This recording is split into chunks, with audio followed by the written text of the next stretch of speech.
Olá pessoal, bem-vindos de volta ao canal Sem Reset Info. Hoje vou mostrar como fechar jogos facilmente no Nintendo Switch 2.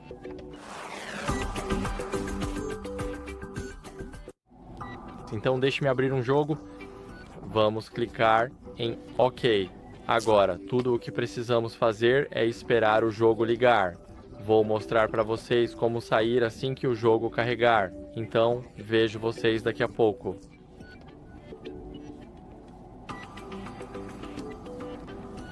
Agora, depois de carregar o jogo, basta clicar na tela inicial bem aqui.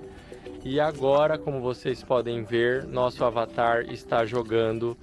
Então, clique no jogo, clique em fechar software e depois em fechar. Agora o jogo está fechado e você está pronto para continuar. Então, obrigado por assistirem. Não se esqueçam de deixar um like, se inscrever no canal e até a próxima. Tchau!